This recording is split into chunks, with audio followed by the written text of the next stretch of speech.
Okay, so that's policies. Let's talk about value functions. And the intuition, again, for value functions was that they give us an understanding of the quality of the state or the action of an agent at a particular point in time.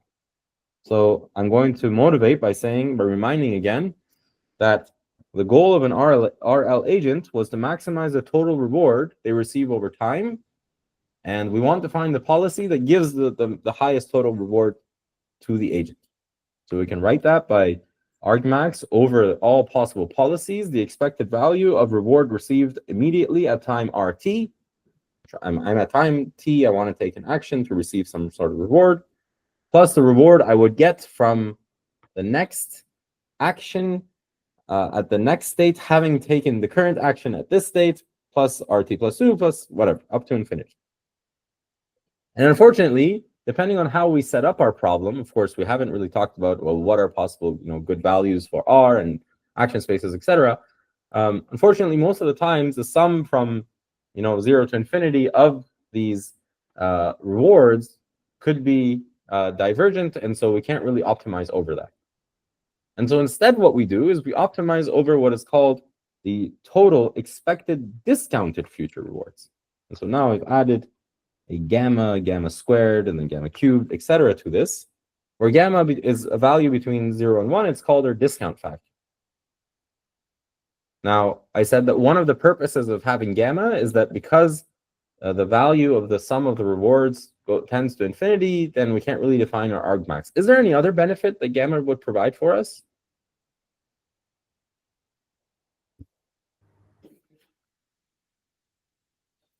Yeah, it will particularly show how a reward is, either the agent will be trained on a short-sighted reward or a long-sighted reward. Okay, interesting. Guru, did you have a comment as well? Yeah, somewhat similar. So short-sighted reward will be more valuable than a long-sighted reward. Right. And why is that? Why do you think short-sighted rewards are better than long-sighted rewards? Because the gamma value is less than 1. So okay. It like square, the value becomes smaller and so on. So yes, I guess you're explaining that if gamma is smaller than 1, then short-sighted rewards are preferred more over long-sighted rewards. Is that what we want? No. Why not? Or why yes? I mean, the whole point of making this thing is, we should get a higher reward. So if we decrease the, the successive reward, if the successive reward is going to decrease, then what is the meaning of creating, an agent? So, okay. So I would think that you started your reasoning well, but I think in the end we forget that even when we're optimizing over different policies, like it doesn't matter what the value of how do I explain this? It won't be fair to compare the total rewards in the case where gammas are different. We need to hold the gamma fixed, and when we do that, we need to optimize over all possible policies. Right? But yes, so the first thing is that, it's intractable if I want to set gamma to 1. I guess this should be smaller than, this should just be smaller than 1, not equal. So because it's diverging, we can't optimize over. So let's say I choose a value of gamma that's smaller than 1, and yes, the result of choosing a gamma smaller than 1 is that short-sighted rewards are more preferred over long-sighted rewards. Why would that be something that's desirable?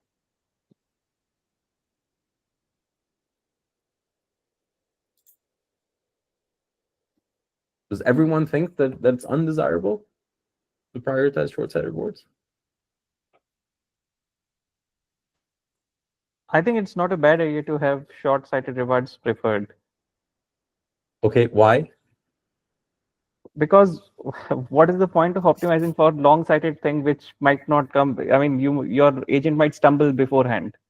So it's a good idea to prioritize the short-sighted ones.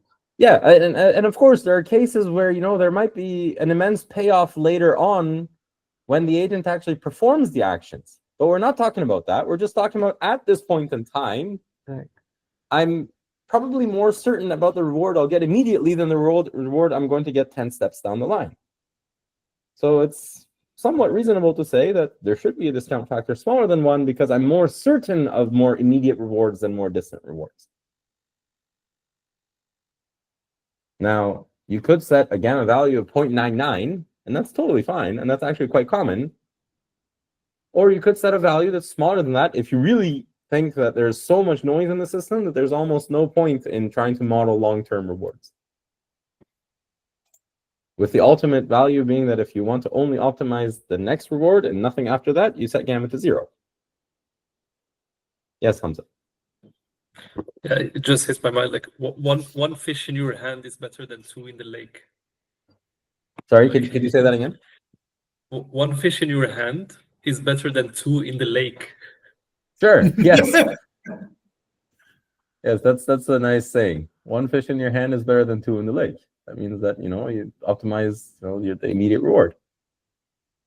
Of course, in life, many times we need to be patient. We need to endure some pain to get some bigger reward later on. But we're talking about agents here, and even there, if there was intermediate reward that was given, we might prefer a different policy over the one of just waiting. So yes, the benefits include it ensures convergence, and the other one is that it gives us a knob to control our time preference over the rewards. By adjusting gamma, an agent can be made to prioritize immediate versus future rewards, which ultimately affects the strategy and decision making. Yes, Manav.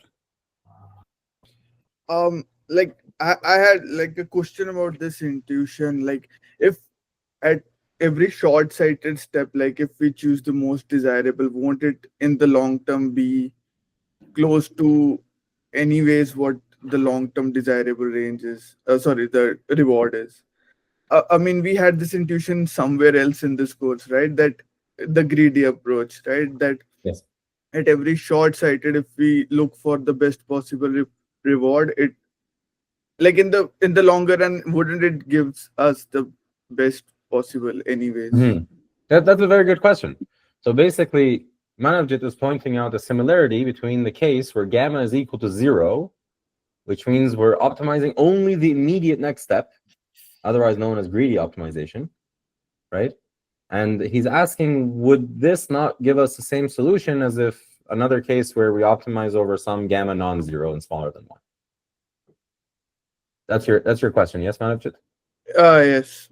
So my guess, short answer intuitively is like, well, if you have a sneak preview at everything after the immediate step, then at worst you'll get to the case where you only looked at the current step.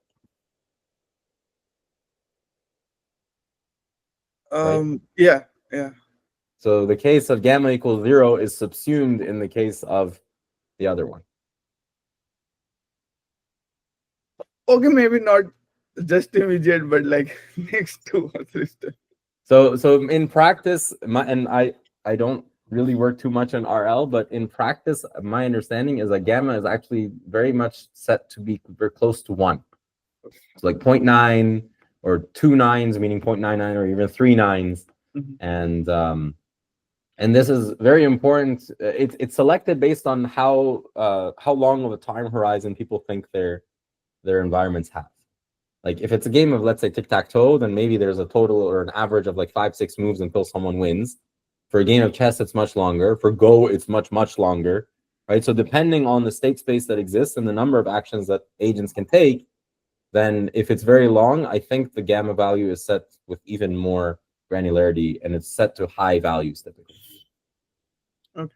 But if someone has an understanding of the system whereby immediate rewards are very much more important than long-term rewards, then gamma will be set to a small value. Now, I'm only going to mention one thing, and we can we'll talk about it more extensively at the end of lecture. But one of the challenges with RL is called what is it? Reward sparsity or something sparsity. Maybe someone knows the term. And the point is that actually the environment does not give agents rewards for every action they take. Many times the response that comes from the environment is very sparse, and in the ultimate case, only at the very end. And this depends on how you set up your problem and how you assume your environment works and all that. But maybe a vanilla example of this is the game of tic-tac-toe, which is that you play and you only get a reward at the very end. How do you attribute that to every intermediate action that these agents have taken? That's a very big problem. That also has a name which is evading me right now. What is the name of it? Anyways, the point is that we don't get rewards at every instance, and so we can't really. And so if we don't get rewards at every instance, actually, Manavjit, that's why it's important not to set gamma to 0.